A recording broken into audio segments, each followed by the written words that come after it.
It's Wednesday night. Good evening and welcome. This is the Independence Gang. I'm your host, JV, co-host Vince. Tonight we've got JR and a frozen Juliet. I think Juliet's audio is working. She's giggling. I can hear her. Great. Okay. But her video froze up. Yeah, if you need to disconnect and reconnect, go ahead and do that, Juliet. But anyway, welcome everybody. Great to be here on a Wednesday night. We are less than a week away. There she is. We're less than a week away from the midterm elections. We've got a lot to talk about as it relates to those elections and some of these candidates tonight. Vince is our in-house expert when it comes to some of these races, particularly the New York races. So we'll be talking about some of that. JR took a break from his constant vacationing to be with us tonight. We're very appreciative of that. And Julia, what the heck have you been up to? Because we haven't seen you in 2-3 months, Gosh, whatever. Forever. Yeah. Same old. Hanging out on the internet. Keeping track of all the craziness. Yeah, well, there's a lot of that to go around. I want to start the program with something that I find timely, interesting, and I think we may have foreshadowed this, and I'm very, very curious to see what everybody thinks, but there's a report that The Hill, and I didn't include The Hill article here because I don't like The Hill very much, but The Hill published an op-ed piece suggesting that Biden might be removed by the 25th Amendment. You can see the subtitle there. If that is indeed mental decline we're seeing, it will likely get worse, according to the author. This, Juliet, is as the midterms are approaching, and I know you've heard us talk about this whole idea on the program here. My contention has always been they just need him to make it through the midterms, even though it does not look like it's going to be a very successful midterm election for the Democrats. However, it would have been worse, I think, if Kamala Harris had ascended to the presidency prior to the midterms. So they wanted to keep him on board through the midterms, and now the talk of invoking the 25th Amendment is appearing. And you know that when it shows up on a news site like The Hill, that they're talking to somebody in the administration or in somewhere in the know where these discussions are starting to take place. Yeah, absolutely. As we've seen many times over, they like to float ideas before they do them so that, they kind of prep the public for the explosion here. I think we all can agree that this guy is not really capable of the position he's in. It is interesting that they're publishing articles like that before the midterms are over, but maybe things are worse than even we know. Well, and that is my second part of my question, JR. Could it be that they're floating this prior to the midterms because they want people to know, hey, we're not married to Joe Biden, we Democrats. We're not married to this disaster. Please think about that when you go into the voting booth, that we're not attached to this guy. We're willing to ditch him. Yeah, well, it could be. I mean, my first thought actually was that article, what was it dated? It could have been dated, like March 21 or something, versus now, because we were talking about that before the election, obviously, a couple of years ago. But, you're right. Nothing is done at that level with that type of a publication without permission. So, there's no, crack reporter that's breaking this story here without really having it reviewed and probably, by every word being okayed with the party in question here. So, at this point, his decline is so obvious that, you lose it to the extent they had credibility at this point at all. They would have lost all credibility if they don't start talking about some of these gaffes, and even CNN, and they're all starting to talk about them now. And it's either gotten so over the top, or they have permission, or a little bit of both, probably. Just bear with me for a second here. I'm trying to figure out this new Foxhole interface. I can't find the chat in there. So forgive me, folks, if I haven't said hello to you in Foxhole because I can't find the chat. I'll get there. Vince, this article says that, and in that subheadline that I showed there with just below the main headline, it says, if that is indeed mental decline we're seeing, it'll likely get worse, according to the author. The author of the article says that, but I can't imagine there's any question that that is, in fact, what we're seeing is some kind of mental decline. But he also goes on to say it's very unlikely that Vice President Kamala Harris would actually invoke the 25th Amendment, but it could be other Democrat leaders that either threaten it to convince Biden to say he's not running again or, in fact, remove him. What do you think? Do you think Kamala Harris is so loyal to Joe Biden that she wouldn't see this as her opportunity to say, you know what, it's time to step aside and let me in that Oval Office? I think that's the problem, is that she actually would. You see this as an opportunity, but I think that, and again, you're right, it's the Hill. So this is a Democratic source trying to push a Democratic story for some reason, and the only reason stories get landed at this time is to somehow have some influence on the on these midterms. So my take is kind of a little bit of what everybody kind of said in terms of why this is happening. I think the real scare tactic isn't Joe Biden's going to be removed, or I think, and I do believe the Democrats are trying to kind of distance themselves. I think the scare tactic is, hey, if you remove Joe Biden, Kamala Harris becomes president, which, as bad as things are now, I think that's worse. I think most people would believe that is a lot worse. I mean, you know, we would have more material for the show, but still, it just, as far as the country's concerned, it would not be a good thing. So I think that's the warning sign here, is that, you know, Kamala Harris will end up becoming president. Yeah, let's quickly go around on that. Not so much Kamala Harris becoming president. We've talked about that scary possibility several times. But Juliet, we haven't seen much of Kamala Harris, and very scantily seen Joe Biden on the campaign trail at all. It's very unusual that a sitting president and sitting vice president aren't out stumping for candidates. I mean, that says a lot right there. Oh, it does. They know how unpopular they are. I'm sure even if they offered, a lot of these candidates would be, thank you, but no thank you. I want a chance at getting elected.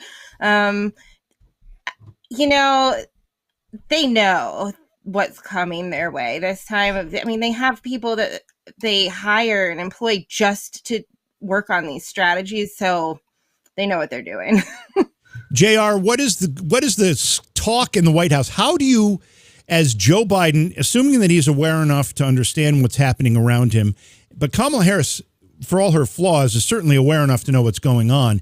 And the fact is that most people don't like them, and candidates don't want them within a state of them while they're campaigning. How does that affect your psyche as the president and vice president? Well, if you're at politics at that level, I got to think, Vince, don't you think that they have pretty thick skin, and they're their own biggest fan, no matter what the polls are telling them, and you just can't be, just can't be burned by, what 75% of the country thinks of you as being awful. And the fact that we don't want you around, well, they'll probably tell them, not maybe quite in those clear terms, but your schedule gets full with other things probably, and like yellow school buses and stuff like that. Punching his 10th trip to the ice cream parlor so he can get a free cone. I think, I don't know, but he was down in Florida. Here a couple days ago, and DeSantis, somebody was asking him if he was worried.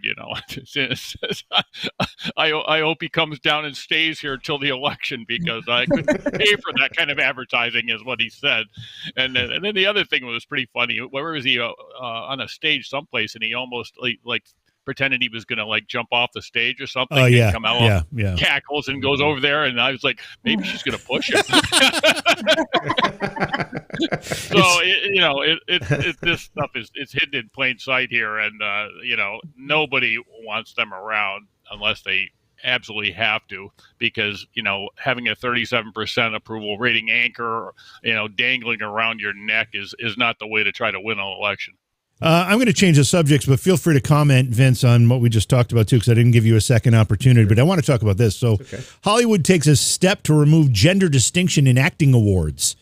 The Los Angeles Film Critics Association is no longer going to have sex-based awards for acting, according to a recent report from the Women's Liberation Front. I'll mention that the Women's Liberation Front is a feminist group that is opposed to this. But Vince, I'm sure the Academy that does the Oscars and all that can't be far behind in this. Maybe. Yeah, I guess they will try to fall in line with this, but I mean, isn't this kind of counter to the whole idea of why you would have categories for men and women, so there is some parity between the two? I thought that was the whole point of it, and now you're gonna you're gonna remove it for gender. I'm actually surprised that they've decided to remove gender from their categories and just not add a third. The best non-binary actor award for something, right? Or something like that. Gender neutral supporting actor is, that kind of, I'm really surprised that that's their take and not the other, because it just seems, like I said, it's kind of like most of these woke policies they try to put in place. They just seem counter to anything that has moved these things along in the past. So I don't know. Yeah, the woman who is the chairman, the executive director, of the Women's Liberation Front, her name is Mari Irvine, is the one that's really quoted in this article at length. She says they're no longer going to give an award to a woman for being best actress or an award to a man for being best actor. They'll introduce gender-neutral acting categories with 2 awards for best lead performance and 2 awards for best supporting performance. Juliet, these awards, their viewership, the ratings have been dropping. Now, this is the, what did I say? The Los Angeles Film Critics Association. I guess it's influential in Los Angeles. But even the Oscars and the Emmys and the Grammys, all of these ceremonial things, they really become just a big echo chamber for Hollywood or for, Nashville or whatever it happens to be. And these people just all sit around, pat each other on the back or slap each other across the face, whichever it happens to be. Yeah, I think the celebrity status, the golden age is over. First of all, the internet has given us way too much access to how crazy these people actually are in real life. So they're not as glamorous as they once were. But I'm sorry, you can't have 2 best person. Like there can only be one. You can't have 2 number ones. So now. You're both the best now, and what are they going to do? Still pick a boy and a girl? Oh my goodness! Yeah, it's all insanity. I'm going to read. This is a rather lengthy quote from the same woman. She said, "What this is going to do is end up disincentivizing directors and producers from even casting women in the first place. So we're really concerned about this. We were approached by someone who was really worried about the erasure of women's career opportunities and was thinking about all the little girls out there who might want to go into the film industry, and they're thinking they're not even going to get a chance to win an award at this point for acting." And JR, isn't really this really what it boils down to in so many cases, whether it's men and women's sports, whether it's men getting pregnant, whether, it's men assuming women's roles and being told that they're just, that there's no difference. It's really effectively erasing decades of advancement of the women's cause, whether it's, what the feminist groups, whatever it happens to be. It's really undoing everything that they have stood for decades, yet they're very, very quiet about it, except this woman. Mm. Yeah, it's taken them a while, but like you said, this has been a multi-decade decline in these shows, and maybe they've done some internal polling and found out that, it's the product that they're trying to peddle here is not worth selling, and eventually money does drive the equation. So, things are being viewed in a lot different light. I mean, the Supreme Court's weighing in on affirmative action in college admissions right now, or shortly, I think. And again, how long has that been in place? 35 years maybe, or something like that. I don't know, but the world has changed and is changing, and in the uber wokeness that has taken over, Hollywood and the far left. It may make everybody feel good, but I don't think it is productive from a monetary standpoint. And maybe, this is just my off the cuff opinion to this, but maybe they realize that they've got to do something a little different, because if you keep doing the same old thing and expect to have different results, it's certainly by definition insanity. So it could be part that. But everybody gets a trophy. I mean, Juliet's right. I mean, how many number ones can we have? It's a 12-way tie for first here. I mean, I doubt that's going to work either. So. Vince, comment on the story, and then let's go to your stuff. Sure. Well, I think I went first on this story, but still, did you? Again, everybody, I did. Oh, okay. I don't really have anything new, but everybody's right. I mean, we're pretty memorable. We're whitewashing. Yeah, I know. I guess so. We are. We're whitewashing. We're whitewashing gender roles. We're going to whitewash the awards. We're whitewashing, everything. And last I thought, aren't Hollywood actresses still fighting for parity in pay to male counterparts? And now they just want to wipe them off the face completely. I don't see how that works. I don't understand how that becomes productive to them at all. So anyway, but moving on, actually the White House was forced, maybe some would say shamed, into having to delete a tweet today after the White House took credit for an increase in Social Security check amounts going to our seniors. And here's a look at the tweet, JV, if you could put that up there. The actual tweet they put out said seniors are getting the biggest increase in their Social Security checks in 10 years through President Biden's leadership. Now, the problem is that the Republicans were quick to point out that the reason these amounts were going up was due to the skyrocketing cost of living and the cost of living increases that they had to make to Social Security because the Biden administration's historically high inflation. And the rise in Social Security is the largest COLA adjustment since 1981, which kind of harkens back to the job that Carter did, that they had to raise this, in 81, but we're even higher than that. So, Juliet, and I know you've been on the show before, we've talked ad nauseum about the Biden administration being completely out of touch. They say whatever they want, and they completely ignore the truth for the sake of their own narrative. But I have to tell you, I don't understand the fuss about this tweet, because I'd argue they're actually pretty accurate on this one. It is because of Joe Biden's leadership that Social Security needs to increase to cover the unbelievably rise in the cost of everything due to inflation. So what do you think? I don't think this tweet's that bad. I think it is all because of his leadership. Absolutely. It's pretty par for the course. They do something terrible and then they give you something a little bit back and they're like, isn't this great? We're so generous. But I have to say it's hilarious that they were shamed by a Twitter fact check. The tides are shifting here. I'm happy to see it. Yeah, their narrative spinning here is just same all the time.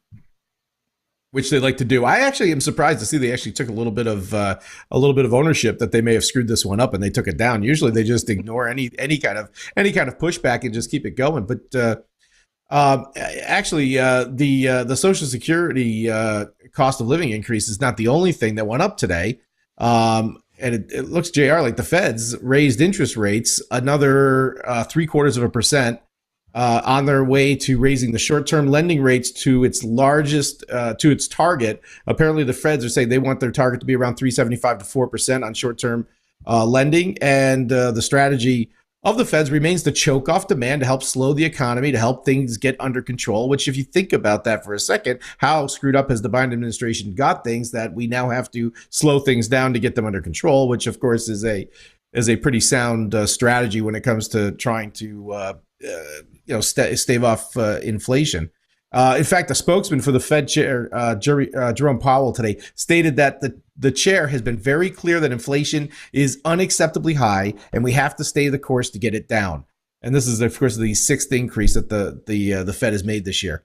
So my question, JR, is this is a lot different than the narrative that Biden and his administration try to tell us time and time again, right? They try to say he's doing such a great job, all's right with the world, the economy's never been better. This is what we hear, but this is not what we're hearing from the Fed chair, is it?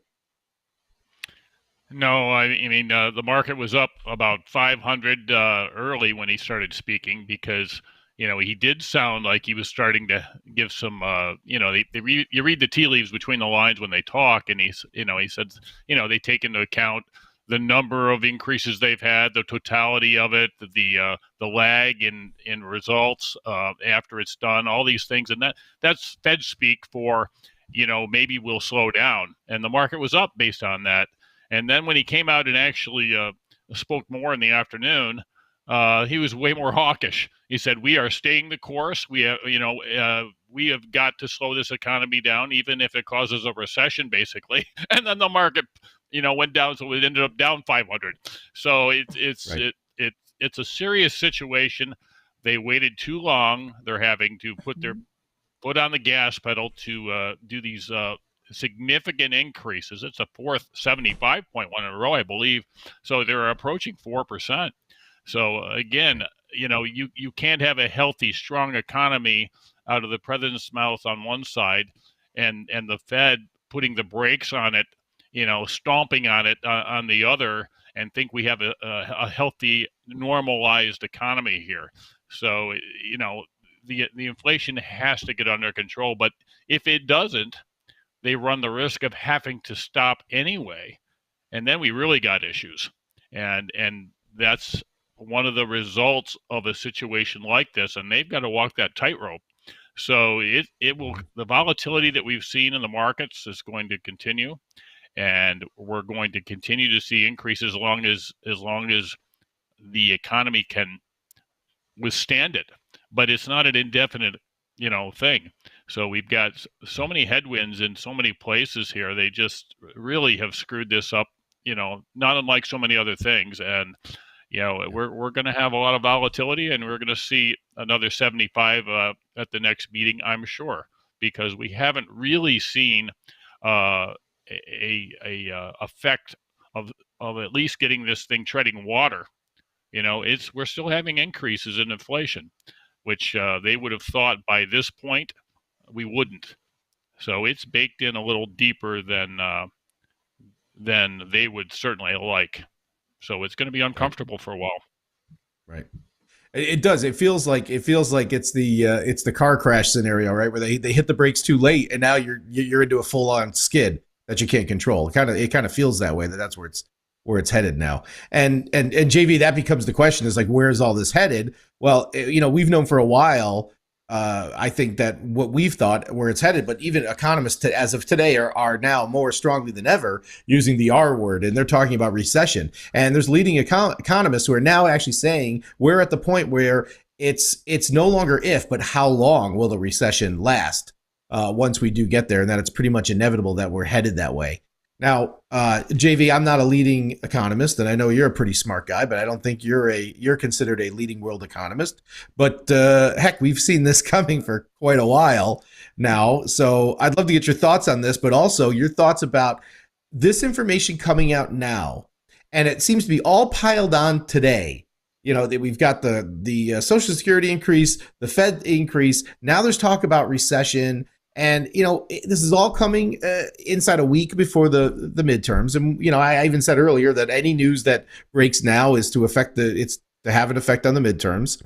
Do you think, and because we've talked about this and we've seen the ebb and flow over the issues. We've talked about how people should be angry and mad as hell over what's going on with the economy. And you would think that'd be enough to get people to go out to vote, to change things up. And then we saw the move away from the economy as a main issue as we get into some of the other secondary issues after Roe v. Wade with abortion. But do you think things like this are a final, wake up call? People are going to realize that shit is broken, and it's their social issues don't matter if we don't get this under control now. So, maybe people will realize that, it's the other R term that they need to consider real quick, and that's a Republican controlled House of Representatives. Well, let's hope they're figuring that out. I want to just comment on the inflation thing specifically for a second. Sure. JR correctly pointed out that inflation doesn't seem to be touched by these Fed moves yet.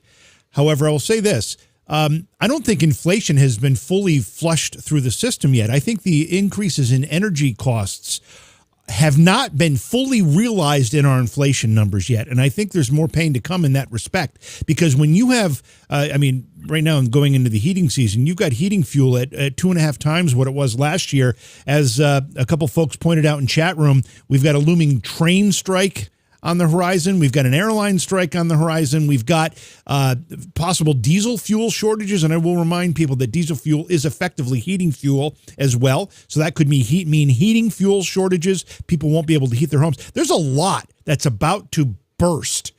That pain has not even been factored into these numbers or anything that's happening. So that's going to happen. And then, as far as the recession goes, I thought if we went by standard definitions, we'd already been there. And if Biden was smart, he would have said, look how quickly I pulled us out of that recession with these new GDP numbers. He could have claimed victory. But because they denied it before, they couldn't go back and say, oh, yeah, well, we were in a recession and so they screwed that up too. But I don't think that number was real ultimately, although it would have helped them a little bit for the midterms. So now we have... and JR probably sees this more than I'm seeing it, because I don't deal with people trying to buy homes. But we're going to have a housing bubble here. When mortgages go from 3% to 7.5%, 8%, 9% in the matter of a few months, 6 months in a year, that changes things rapidly too. That hasn't happened yet, and it's happening. I'll remind you also that when Ronald Reagan became president and had to fix the economic mess that Jimmy Carter left him, it took him 2.5, 3 years to get it done before things really turned around. So we're not even out of the point where the guy that's causing the mess is gone yet. So we still have to endure the rest of that. And then hope we can get somebody in there, because as much as we all hope the midterms go well for us next week, for Republicans, for conservatives, we still have Joe Biden as president, or even worse, Kamala Harris as president, and neither one of them are going to sign any Republican bills that come on their desk, period.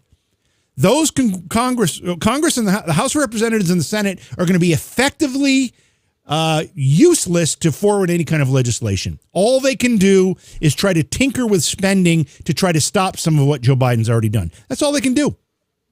So we win, we still don't win. That's kind of the problem here. And I want to go back to the first story that you were talking about, because that is my favorite story, maybe not just of the night, maybe of the week, maybe of the month, because I don't know if we hit on it in as much detail, or maybe we did, but that tweet from the White House, and I'm going to put it back up. That tweet from the White House: seniors are getting the biggest increase in their Social Security checks in 10 years through President Biden's leadership. That tweet would still be up today, right now. They took it down, but it would still be up if Elon Musk didn't fact check it.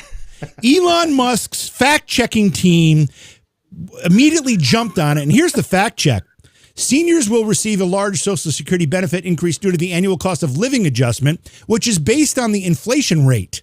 That right there is a dig at Biden. President Nixon in 1972 signed into law automatic benefit adjustments tied to the consumer price index. When that happened, the White House said, oh my God, the environment has changed. Everything has changed.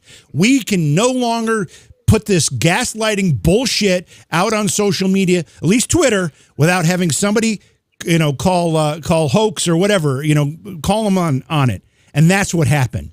So this is a major shift in everything. That one little tweet being fact-checked and them having to take it down in embarrassment changes everything. And there's one more thing I want to share about this particular tweet, because AOC, this has nothing to do with the Social Security one, but it's Elon Musk. I don't know if anybody else saw this. My son saw it and brought it to my attention. So AOC tweeted, LMAO at billionaire earnestly trying to sell people on the idea that free speech is actually $8 a month subscription plan. To which Elon Musk replied, your feedback is appreciated. Now pay $8, which I just think is the best. Elon Musk he is winning me over. I've been a little skeptical about him, but every day I become more of an Elon Musk fan. But that's what we're missing. It's not free speech. Right. Well, it's not free has speech. nothing to do with platform. Exactly. And it's a paid platform that the Democrats have gotten away with saying whatever they want, while Republicans have been fact-checked for the last how many years on Twitter. It's been ridiculous. Now it's the other way around. I'm surprised the Democrats aren't all signing up for accounts on Truth Social now or something. They're going to have to find another platform. Oh boy! By the way, watch for that. The only thing I was going to add to this is that one, Joe Biden's claim that the job numbers that have been coming back from COVID, the ones that they killed, those are actually starting to plateau. So he's going to have a hard time making that case. But the second, to your point, JV, I think you'll very soon, because the Democrats no longer own social media, and Zuckerberg and Meta is a complete disaster right now. Just economically is a disaster, let alone, what's going on there. How long does it take for the Democrats to come out and develop their own platform for social media? It's coming. It'll definitely come. I just don't think they'll be successful with it. I don't think they're that of course innovative. Not. They can't do it, but they'll certainly try. And it'll be perfect. It'll be perfect. They all just talk to themselves. Actually, you know what they should call it? They should call it the bubble. Yeah, the bubble social. I want to go. You have that for free. Yeah, I want to go around. I want to go around on this AOC Elon Musk exchange, or Elon Musk in general. Juliet, you spend a lot of time on social media. You know it a lot better than I do. What do you think? I mean, obviously we know all the hype around Elon Musk taking over, and we know what the media is saying. We know what the administration is saying. There might be investigations, all this crap. But from a practical standpoint, how do you think this is going to go? And what does it excite you, or does it concern you? I'm excited. Honestly, I'm curious to see where it goes, because realistically, if he wants an app on the App Store, he still has to play by a certain number of their rules. But Elon is the only person on the planet that is richer than all of the rest of the elite people, and he's not in their club, clearly. So he does really entertaining things on a sometimes when I look at Twitter, I just go to his tweets and replies to see what he's been up to, because he's hilarious. I'm excited for the possibility that things get better on Twitter, because it was the town square, and now we have a lot of dark alleys of the internet where we're allowed to gather and talk. So it would be nice to have the town square back. But we'll have to see, because he's an interesting person. He says a lot of right things, but I don't know enough about him or his history in general. So fingers crossed with Twitter, honestly. Well, it seems to be taking the right turn in the short term, which I like. Again, putting this tweet back up from AOC. There's nothing in this that makes any sense. He's not telling people they have to pay to use Twitter. He's not, there's nothing about, he's not saying that you got to pay if your ideas are a certain way. No, he's just saying if you want that pretty little blue check mark next to your name, then you're going to have to pay a subscription plan to get it. Okay, fine. But what do you say, JR? AOC going to walk away from Twitter, or is she going to pay the $8? I'll probably pay the $8 because, again, we all know people that had, hundreds of thousands of followers on platforms and been deplatformed. Mm-hmm. And that's been, that's value and they've earned that. That's building their business and their brand, and that's worth a lot more than $8 a month. I mean, if for $100 a year you're gonna deplatform yourself by choice, in a sense. I mean, the check mark part of it anyway.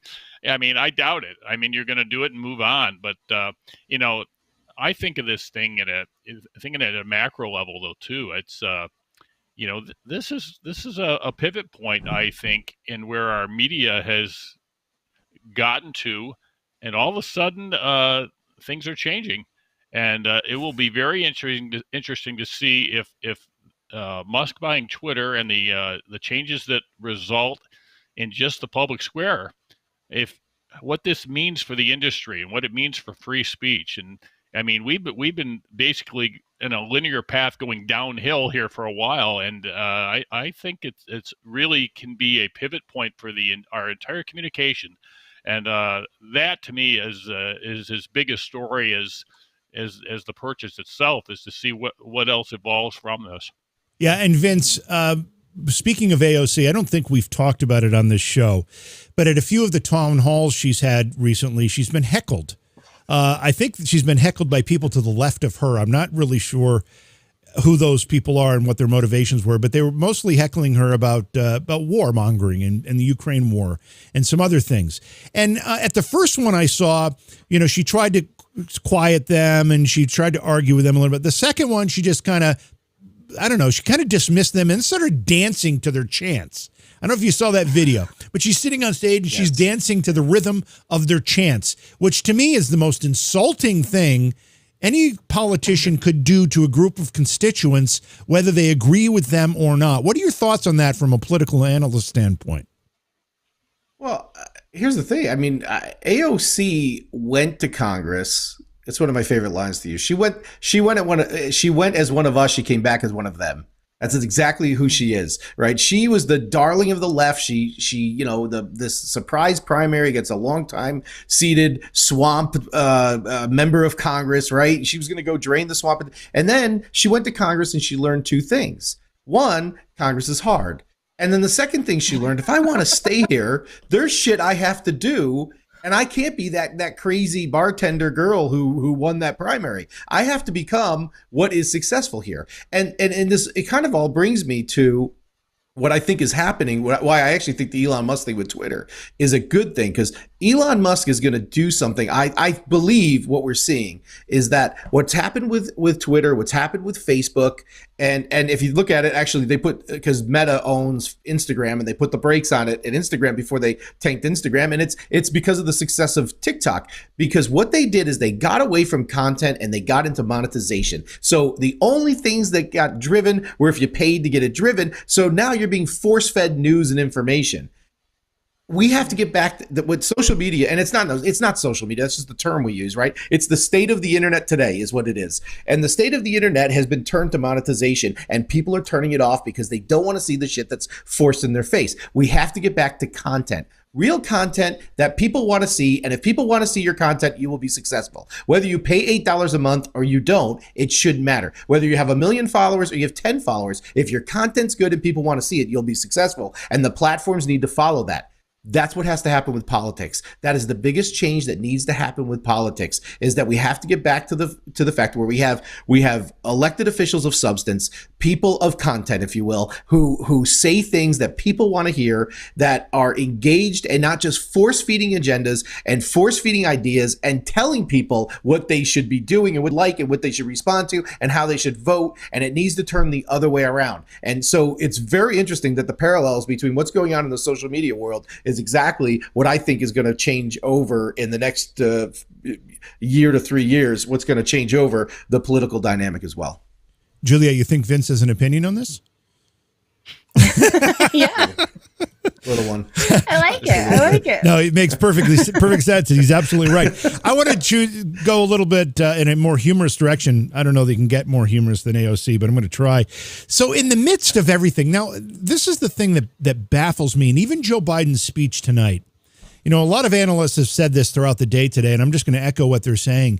In the midst of, as we've pointed out, an inflation crisis, an energy crisis, a border crisis, what am I missing? Because I know there are more.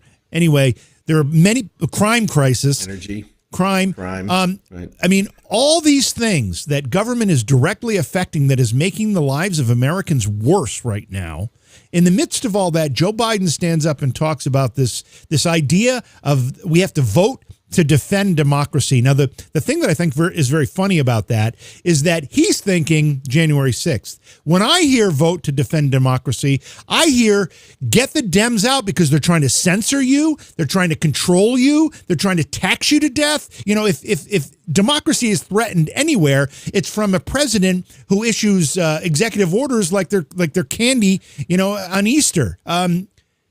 That's what I hear. So I think he's doing himself a disservice, but this isn't the first time. So anyway, in the midst of all this, you've got this buffoon out there talking like this. We are spearheading something called the Green Shipping Initiative. So we have now got a special relationship that's working with both Panama, which will host the next Our Ocean Conference, and Greece, which will host the Our Ocean Conference after that, two very important shipping nations. And they are committed to helping to create these green shipping corridors. We also are working on the propulsion of those ships and the construction of them. We're adding the propulsion and the construction of these green ships, Juliet. That's what's important to John Kerry and what he's doing for the federal government. By the way, I do have he did provide an artist's rendition of what these new ships are going to look like. These are green ships that don't require fossil fuels to operate. He says they're very innovative. He's very, very proud of the design team that came up with these. But in all seriousness, Juliet, isn't this just sum up perfectly what's wrong with the Democrats in the midst of all the crises that we've just talked about? These are the things that they're focused on.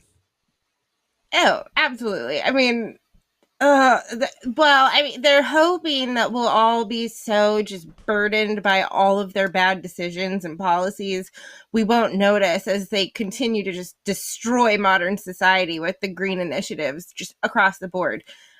The fact that they're having meetings about this green shipping quarter and they haven't figured out how to propel the ships in order to do that yet. It's like we're maybe a little ahead of ourselves there, as we are with everything, right? Nobody cares. I know there are college students that are very passionate about the environment. The rest of us are like, my groceries are like 3 times as much as they used to be. Let's work on that before I care at all about shipping from Panama to Greece. Well, and any effort to create carbon-free propulsion on ships is going to result in a major increase in the cost of whatever items that are going to be shipped that way, right? JR, here's another cut from the same guy. Willing effort by major corporations around the world to send a demand signal to the marketplace by setting goals for the green products that they will buy. So Maersk Shipping has committed that the next 8 ships that they build or buy will be carbon free. Volvo, General Motors, Ford have committed that 10% of the steel that they buy to make their cars will be green steel. Okay, so what I heard there, JR, was blah, blah, blah, blah, blah, blah, blah, blah, blah, green steel. What the hell is green steel? That's a good question, and I is that wood? He could tell is it you. wood? I don't know. I don't know. It's almost an oxymoron, right? I mean, it doesn't make any sense. But the fact that this should be relevant in someone's eyes as the perfect timing to get up and promote this initiative is doesn't make any sense in the first place. But I was talking to a guy. I'll give you an example of this. How ridiculous this is at a more micro level. A guy came to fix my mower, so I get talking to him about green, the battery powered, and he said, yeah, well, they have these. There's a company out there that sells these big battery powered mowers. They have like 5 blades, and it'd be like a internal combustion engine mower. Briggs & Stratton would be $10,000. Well, this one's $45,000. And so what do you think this green ship is going to cost?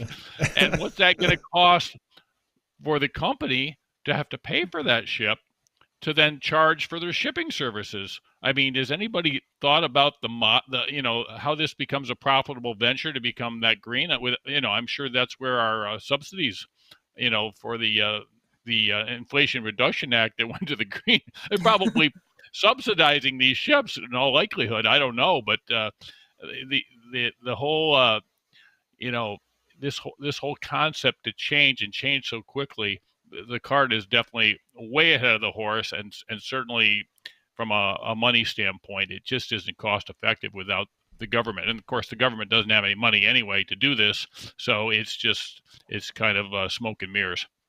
Vince, I'm going to play a cut from Biden, who spoke. He spoke tonight, but he spoke earlier today. And I think Kamala Harris is rubbing off on him. But the future of labor was in the future. That sounds like Kamala Harris to me. The future of labor is in the future. I want you to comment on the green shipping stuff, too. And then I've got a few more cuts from Biden.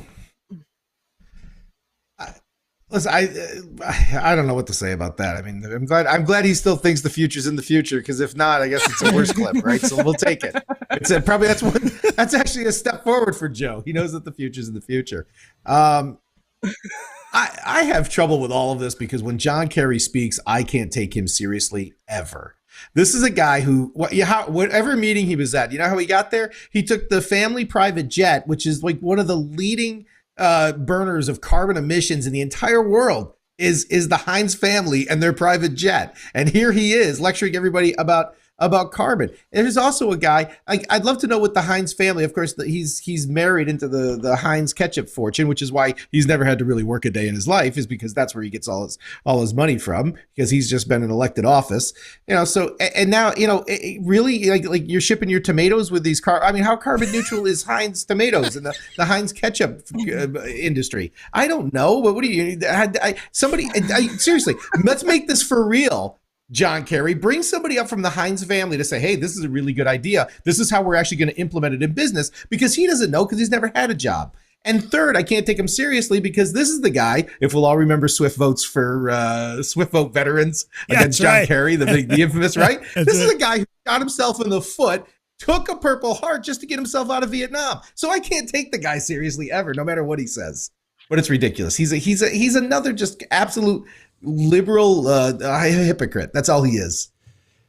Juliet, I'm going to play this next clip, and I don't know what Biden says here. I'm anxious to get your take on it. It's toward the end. It's a mystery word that I think I hear something, but I'm not sure. You tell me what you hear. Underrepresented in infrastructure jobs could take advantage of job growth in 3 sectors that we're going to booming because what we're going to do because of the infrastructure law. Did he just say we're going to booby? Is that what he said? I'm going to play it again just so you can hear that again. Underrepresented in infrastructure jobs could take advantage of job growth in 3 sectors that we're going to booming because what we're going to do because of the infrastructure law. What did you hear? I don't know. What? Clarification, please. Right? Because if they're going to booby the infrastructure law, I'm on board. I wasn't on board before, but I'm on board now. Finally, something we can agree with. Is it? Does that mean they're just going to diversity hire and just fill all the new positions with women? I have no idea. He doesn't know what he's saying either. Oh my God, I have no idea. Was he thinking of boom? I don't know. Underrepresented in infrastructure jobs could take advantage of job growth in 3 sectors that we're going to booming because what we're going to do because of the infrastructure law. Did he say booming? Is that what it? Maybe that's what it was, because that kind of makes sense, even though he used the wrong tense. I don't know. I stick in the booby. Booey or booming? I think whatever. You stick in the booby. We'll stick with booby. Stick with booby. I'm with booby. He might actually finally win some votes with that. Maybe there was a reporter in the front row with a low-cut, blouse on or something, and he basically reacted like a starving 18-month-old. All right, let's see. So I remember this next clip. I remember when I was a kid, my grandfather got the first car that he had that actually had a remote trunk opener. And he'd open up the glove compartment, the glove box, and there was a little button, and he pushed the button in the trunk, and he was so pleased at this thing. It was modern technology to him. It was unbelievably futuristic, and that's what I saw when I saw this clip from Biden. A lightning storm takes out all the electricity in the house. Guess what? You can plug your car into the house and make it light up. You think I'm joking? It's a little simplistic, but literally you can. Literally you can. Oh, he's amazed by that idea that something with a battery can power something else. JR, he's amazed by that. Yeah, well, he is. He's a futuristic guy. Mm-hmm. Yeah.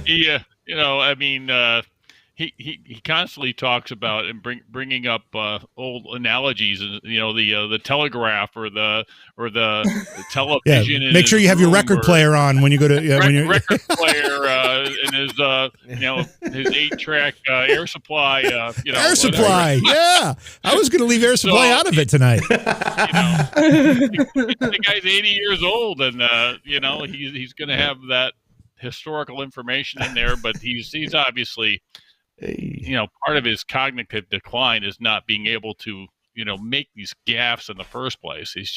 He can't help himself. He gets things mixed up and he makes up words. And, it is what it is, and it's right there in front of us now. And I think, as we talked about before, these are not unintentional comments and news articles that we're seeing. And, we're going to keep seeing it until something actually happens. And I think you won the bet. He will last till after the midterms. He's only got a week to go, JV. Yeah. So, yeah. Somebody's got to buy you lunch here. All right, I want to talk about polling and as we get ready to go into these midterms. So this article, we're hearing a lot of this stuff, more evidence of huge voter swing to the GOP. They cite a Quinnipiac poll which had voters preferring a Democrat House to a Republican one in August at the 47-43 numbers, but it's flipped. The new numbers show a preference for Republican House control at 48-44. Vince, I'm concerned. I don't know. I know that you've looked at these polls kind of cautiously as well, but I keep hearing, and I'm granted, I listen to a lot of Fox News, and I don't listen to a lot of anything else. When I'm getting my news fed to me, it's through Fox News, and they're talking. They're using tsunami, they're using red wave, they're using all these words that make you think this is going to be a blowout, but the polls don't show that, and we know there have been errors in the polls. We know that historically, but. Try to comfort me, please, because I'm a little nervous about this whole thing. I will. Here's the thing: when you have I'll call it a generic national number, like Republican to Democrat, you're looking at a snapshot of the entire country. And when it comes to Congress, and when it comes to any election, even the presidential election, doesn't work that way because the Electoral College, right? You have to break it down. And that's what they're not doing when you see that number. So, yeah, I've always said this. The country has always pretty much been divided, whether, 45, 45, 40, 40, whatever. And then there's that middle number that you have to try to convince. And that's what it comes down to. So what you're seeing is the most polarized parts, both choosing their own sides in those polls. But the control of the House is going to come down to a very specific district by district, state by state type of election, where depending on what's happening in those regions and in those areas, and with the national issues that are going on, which ones are more important and which. So it's going to. So I think we covered some of this the other night. There are districts in deep blue, congressional districts in deep blue New York and deep blue California that are in play for Republicans right now. They're going to help with the turnover of Congress. And then, likewise, you have places in Pennsylvania, which leans a little more red, where you've got Democratic districts that are going to be taking over, and the Democrats are doing much better there. But again, it comes down, you have to look at the entire map of all of the congressional seats before you can just say, oh, it's going this way, it's going that way, because the national sentiment leans one way or the other and leans by a couple points. I don't think anybody can remember a time when they've done a poll like that and you have a 10 point swing between Republican and Democrat. It doesn't happen. Now, the real good news, I'll tell you, is that the latest projections, JV, are showing. So when they score all of the seats, there's let's see, 7 ratings, right? It's a solid Democrat or Republican seat. It's a likely Republican Democrat seat. It's a lean Republican Democrat seat, or it's a toss up. Right now, if you count all of the solid Republican, likely Republican, and lean Republican, if the Republicans lose all of the toss up seats, they take control of the House, just based on what's likely and leaning and solid in the R category right now. So that's good news. Are the Republicans going to lose all the toss-ups? No. You could probably say they're going to win 50% of them. Sure. They win 50% of those. It's actually going to be a decent majority in the House that we're going to look at. You're looking at maybe closing in on 230, possibly. So there's your good news in that. It's if you're going to look at the polls, you got to look at 400 of them to actually really get a sense of where things are going. Yeah. Juliet, quick comment on the polls. What do you think? Are you feeling good about what you're seeing in those numbers, or do you have a hint of cautious optimism? I guess a cautious optimism, just that, I don't know. I don't want to get too excited. We've been talking about the red wave a lot. There's a lot of anecdotal evidence that things are shifting in our favor, but been very wrong about the results of elections before. So I don't know. I'm going to be holding my breath until it's all over. And by the way, Julia, Chad has told us that you need to show us a picture of your Halloween costume. Okay. I will. Okay. JR, your thoughts on the polls. You feeling good, or are you thinking that maybe this is a little too rosy? My unscientific opinion on this is been trying to understand the trends, because I think if you can snuff out the trends in where it's going, they're probably the tip of that iceberg that's actually moving things that you can't quite see yet. So I think in terms of the last few weeks of any election, and I look at 6 years ago when Trump was really trending the last week. And I remember having a bet with a couple of Democratic friends of mine, and I nailed every state except for one, I think, in the Electoral College, based on the bet that we did, and they were convinced Hillary was going to win. It was going to have 325 electoral votes or something like that. So I look at what's happening right now, and almost of any consequential election, you see a lot of red trends. And to Vince's point, when you look at solid red, leaning red, whatever, there's a lot of red. So again, I think he's right about looking at it on a concentrated level, and all these different elections have to add up. But more than not, if I was cautiously optimistic, a month ago, I'm certainly more so today. And it'll take something consequential really soon here to stop that momentum. And I think that momentum really speaks well that change is in the air. If that many polls are showing Democrats, say in New York in the Zeldin Hochul election, if Zeldin is actually showing ahead in some of the polls right now, he's probably more ahead than those polls are representing. So it will not shock me if it's a pretty solid red night here in a week, and it'll be fun to watch. Yeah, I'm sorry, JR. I can't focus on what you're saying anymore because Juliet is sharing her Halloween costume with us. Oh my! That is awesome. I can't top that. Awesome. You're a little not that you're old, Juliet, but you look a little old for I'm out of his age range. Oh, that is fabulous. That is awesome. Did you go to any parties or anything like that? No, thank goodness, because it's just on cardboard. But I did a stream on Friday. It was like 2 hours, and I had it on the whole time. And it's hard to look at myself because it's so funny. It's hilarious. Oh, I love that. I love that. That is good. Pat him on the head. There you go. Oh, that's great. Joe. That's great. I have one more thing I want to just ask about. I just want to ask about. So we all know the Paul Pelosi story. There's these little bits of information that are just kind of curious, and I don't want. Well, I'm not afraid to be lumped into conspiracy theorists, but I do think that when you've got something this high profile where the media is taking it and using it to attack your side of the political aisle, I think answers are justified. I think questions are justified. There are so many questions about this Pelosi attack, and the latest thing is that the Capitol Police have a live video feed of Nancy Pelosi's homes, which they're supposedly monitoring constantly, and they conveniently weren't watching that night. Now they say it's because she wasn't there, so they don't watch it. That seems a little odd to me.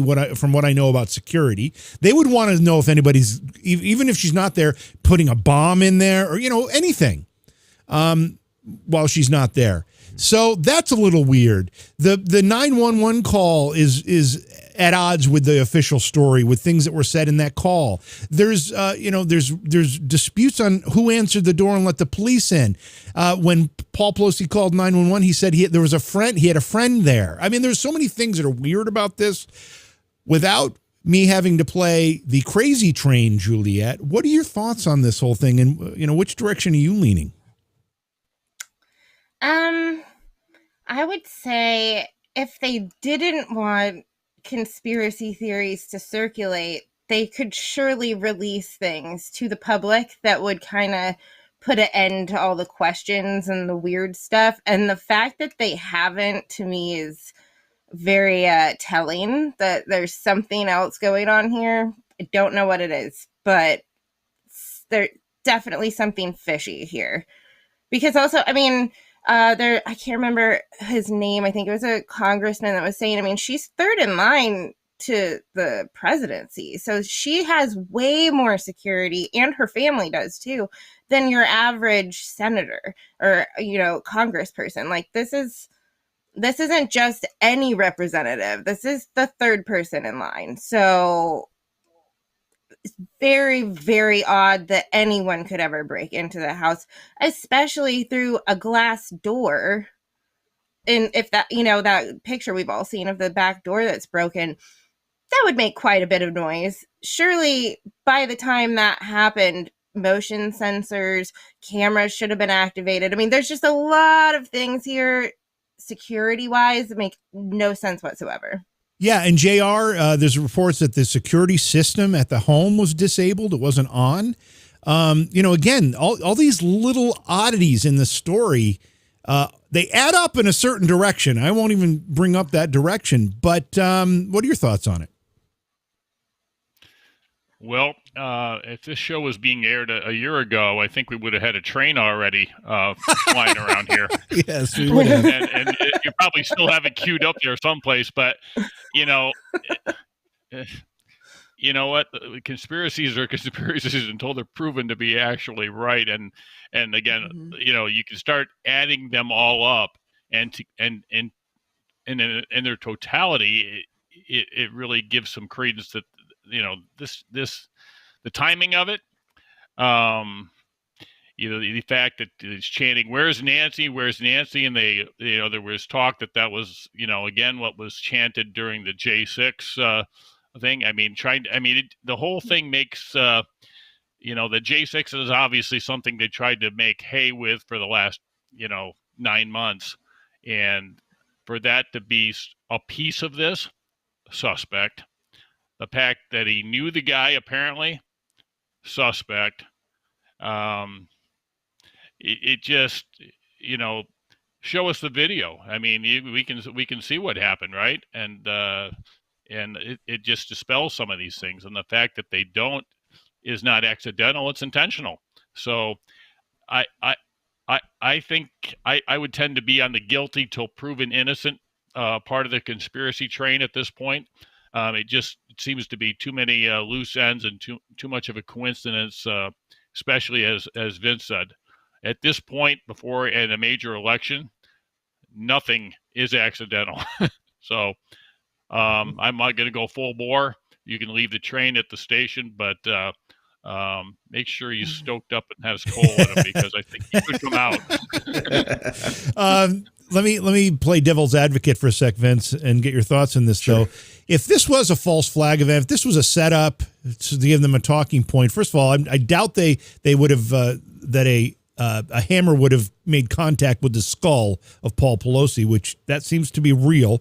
And the second thing is, it seems like they would have picked a more identifiable right-winger. This guy is not really an identifiable right-winger. He's kind of more left-winger than he is right-winger. So that's an odd choice of a person. But having said that, I want your thoughts on these other ideas as well. Yeah. Here's the thing, and this is kind of confirmed with, and I've read the article briefly, right? I read it quick about what to what I can tell, the Capitol Police went back, they saw the tape, and they could see the hammer or whatever was breaking the glass from inside the house. I'm convinced this person was invited inside the house. He was invited. Paul Pelosi knows this guy. on some level, some way, shape, or form, put your crazy conspiracy here about why that was, but nothing. The biggest thing that I think that doesn't make sense is that he broke into the house. I don't think this guy broke into the house. I think shit got broken after he was already let in the house, and that's where basically it became a domestic, and that they had to deal with. I do believe that the "Where's Nancy" shit, that was a good add-on to make this look political and to try to blame some crazy right winger and to make it look like that. Not so much a cover up. I just think it's more like that's more politics. But I want to point out one other thing. Only a few months ago did Paul Pelosi get pulled over. And if you remember when that happened, there were a lot of questions about who he was with or whether, and everything got quiet. And then all of a sudden they released all this information in a nicely wound, little tight package of exactly what happened. And, he was alone. Well, okay. They just happened to mention that he was alone. I don't know. Maybe they do that, right? In releasing the pieces of an investigation. But there were a lot of questions in that too that seemed to get kind of like, if you will, brushed under everything. So I don't know. I guess it's a good question. Where is Nancy when Paul's out doing all this crazy shit? And why is he always getting in trouble now every time that she's gone? I understand she's in Washington. She has stuff to do as Speaker of the House. I get it, right? It's not that I think that there's anything suspect about her not being around, other than the fact that Paul gets himself in some real trouble when she's not around, and somebody has to come in and clean it up. And I think that's what's actually going on here. Does anybody want to add anything else to this Paul Pelosi conversation before I end the show for the night? Yeah. I mean, there's a lot of little details that we're still sorting out. Like the housekeeper calling for a wellness check. Why does somebody do that? Like if this guy was in there and threatening Paul Pelosi, why did he let him go into the bathroom with his cell phone to call 911? That's weird. There's so many things that are weird about this that just don't add up. So does it just blurt it out? Anybody think we'll ever know the truth about this? Oh, I don't know. The internet is on it. The Gateway Pundit earlier today posted an article where they were digging through the supposed right-wing posts this guy has been making, or like made in the past few months. And on one of the blog sites, the posts were posted like minutes apart. So they were pre-written and then back to back posted. Yeah. Right, which is just odd. That's an odd thing. Well, according to Tucker, for a crazy person. Yeah, and according to Tucker Carlson, Jr. Apparently we're not done with this. According to Tucker Carlson, Jr. The Internet Archival sites that you can go to see what the internet looked like, what a page looked like a year ago, whatever. His blog didn't show up until the very day that the attack took place. That's according to Tucker Carlson. There's no history of it prior to that. That's a little curious. That makes it look manufactured, certainly. And you start adding up several of these things, and you certainly have to lean to this was some attempt to motivate, sympathy or certainly diverse, false flag of some sort. I mean, it would not shock me. Why did he get hit in the head with a hammer? Well, how hard did he get hit? I don't know. I mean, we only know what we're told. And there's a lot of things that haven't been told yet. Will it go away after the election? Well, if it does, that'll be another reason to think that this was created for a purpose, and the purpose is extinguished after the election. So, no coincidences, right? Yeah, right, so Chad is telling me it was the Wayback Machine. Anymore. I think there are a couple different internet archiving sites you can go to, but the Wayback Machine is the popular one. All right. I guess that's going to do it for tonight. I did watch Biden's speech this evening. He toned down his vitriol a little bit, but it was still the same old garbage. We kind of referenced it, but we didn't have a chance because it was so close to showtime to actually break it down. I'm not so sure it's worth breaking down. There's nothing groundbreaking in there. So if anybody else sees something along the way, we can talk about it on Friday or whatever. But anyway, Juliet, so good to see you. You're doing some stuff. Where can people find you and watch what you're doing? I am. So I am on Unsafe Space. we do several shows throughout the week. So on Mondays at 5, I do Narrative Dissonance, where we talk about the narratives in the media. And then on Fridays, Occasional Levity, where we just laugh at all of the ridiculous stuff that has happened over the course of the week. And Gab, still, Truth Seeker 8487. Nice. JR, you're still hanging around Getter, I know. You're still doing your thing there? Between vacations, yes, I'm heading down to New York and then down to the Vikings Washington game on Sunday. Listen to you go. I mean, geez. I'm just, Vince, what are we doing wrong? I feel like all we do is work. This guy's right, constantly on vacation. I know. Well, anyway. Yep. You can find me on Getter. Thanks for being here, everybody. Vince, does this ramp up for you now? I mean, is this like a crescendo to Election Day or? Yes and no. Yes and no. My wife, who's my partner in the business, we kind of, if you want to say that it's split, it's that, she does the ground game and I do the big picture stuff, which is like a lot of the fun stuff, like the advertising and all that, which it's over. It's all baked now. So it's all down to the nitty gritty. But honestly, at this point, we hunker down. We're in the bunker now till next Tuesday night, and just kind of, do what you can here in the final days and see what happens. Yeah, that's all we can all do. Just kind of keep our fingers crossed. Right. All right, listen, everybody, thanks for joining us. A lot of great, seeing a lot of people we haven't seen for a while. Checking on chat. Good to see you all. Thanks for being here in all of our chat rooms. And that's going to do it for tonight. We're going to try to be here Friday night. I hope you can join us then. We'll see you.